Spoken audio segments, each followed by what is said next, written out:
उल्हासनगरमध्ये कचरा उचलण्याच्या वादातून घडलेल्या दुर्दैवी घटनेने संपूर्ण शहर हादरले आहे।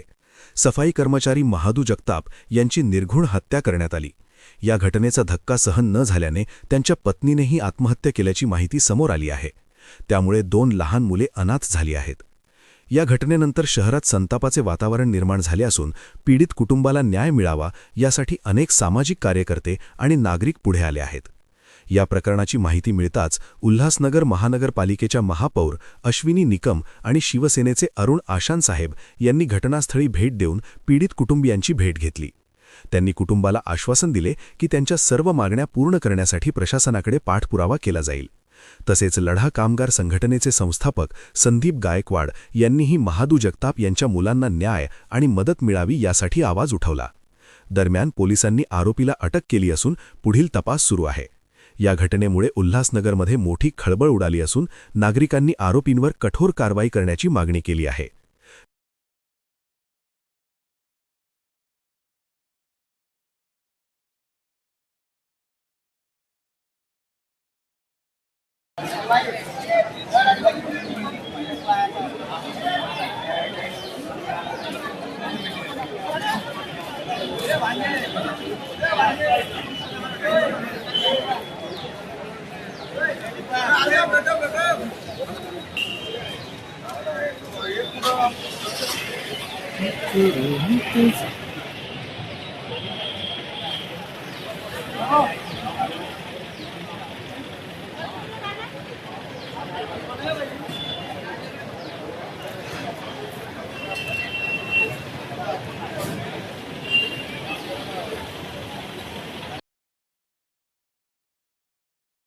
या हत्यानंतर कर्मचाऱ्यांनी आज उपोषण काम बंद आंदोलन केलं होता आणि त्या काम बंद कर्मचाऱ्यांना तुम्ही भेट दिलेली, त्या पीडित परिवाराला भेट दिलेली, काय तुमची चर्चा आलेली, काय एक आदेश काढणार आहेत?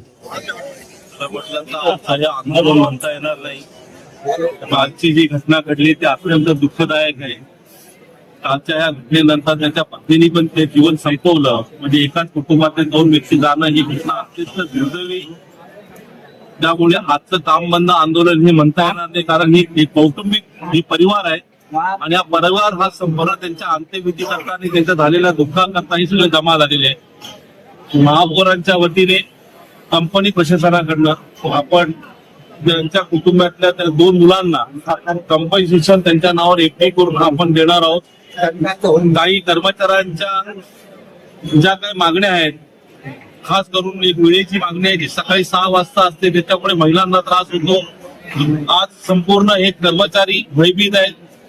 आज ज्या ठिकाणी कचरा साफ केला जातात त्या ठिकाणी असे एक बॅग बसते, ज्या ठिकाणी कुणी येत जात नाही म्हणजे कचरा साठलेला असतो, त्या ठिकाणी एक वेळेचं निश्चितीकरण करण्यात यावं की कचरा टाकल्यानंतर परत तरी कुणी टाकला तर त्याच्यावर दंडात्मक कारवाई करण्यात यावी।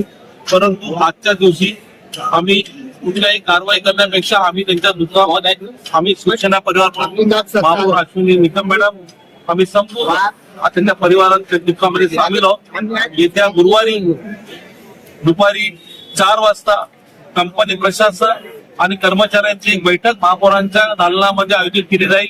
त्या दालनामध्ये कर्मचाऱ्यांचे प्रश्न त्यांच्या गुन्ह्यांच्या माध्यमातून, त्यांच्या संघटनेच्या पदाधिकाऱ्यांच्या माध्यमातून कंपनीला बरोबर घेऊन त्यांचे प्रश्न आपण सोडवण्यात येतील असं महापौरांनी आश्वासन दिलेलं आहे।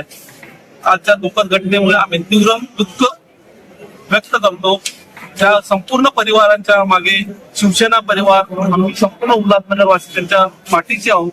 भविष्यामध्ये त्या मुलांची जी काही शैक्षणिक तरतूद आहे ती तरतूद सुद्धा आमच्या शिवसेना परिवाराकडनं केली जाईल अशी महापौरांनी आश्वासन दिलेलं आहे। त्याचं तत्परतेने पालन केलं जाईल आणि अशी घटना परत घडू नये म्हणून कायदा प्रशासनाला आम्ही संपूर्णपणे सांगून याचा आढावा बैठक पोलीस कर्मचारी अधिकाऱ्यांबरोबर घेणार आहोत आणि कालच्या नराधमाला या दोन्ही गुन्ह्याबद्दल फाशीची शिक्षा हो याकरता आमचं शिष्टमंडळ DCP साहेबांना भेटून त्याच्यावर कठोर कारवाई करण्याकरता आम्ही मागणी केलेली आहे।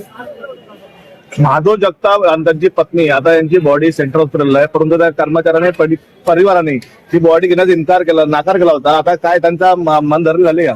त्यांचं कुटुंबाचं पुढे काय, त्या मुलांचं भवितव्याचं पुढे काय, इकडनं त्या दोघांना नेणार कसं, त्यांचं पुढे सगळं अंत्यविधी करणार कसं, आज संपूर्ण गरीब कुटुंबातले हे दोघं असल्यामुळे आज त्यांच्या समोर एक मोठा डोंगर म्हणजे अगदी डोंगर कोसळून ते लोक एकदम बेचिराग झाले, त्यांचे परिवार पण बेचिराग झाले की आता हे दोन दुःख कसे पेरवायचे. परंतु ही संपूर्ण जबाबदारी ही महापौरांनी घेतलेली आहे. त्यांना अँब्युलन्सची व्यवस्था, त्यांची तिकडे सगळे अंत्यविधीची व्यवस्था ही संपूर्ण महापौरांनी व्यवस्था केलेली आहे. त्यामुळे मला असं वाटतं की त्यांनी आज आंदोलनाची भूमिका न घेता त्यांनी प्रशासनाला आम्हाला सहकार्य करावं. आम्ही संपूर्ण त्यांच्या पाठीशी आहोत. कंपनी त्यांच्या पाठीशी आहे. कालची घटनेबद्दल आमच्याकडे न बोलण्यासारखी शब्द आहेत. महापौरांना तर बोलावं काय हे सुचत नाही, कारण का कालच्या घटनेबद्दल एक ठिकाणी नवरा जातो, एक ठिकाणी बायको जाते. त्यामुळे कुटुंबाचं दुःख आज या प्रथम नागरिक आहेत म्हणून त्यांना माहिती आहे. ती संपूर्ण जबाबदारी आम्ही घेतलेली आहे. त्याबद्दल त्यांनी मान्य केलेले. आता थोड्याच वेळात त्यांच्या दोघांच्या बॉड्या मालेगावला रवाना होतील.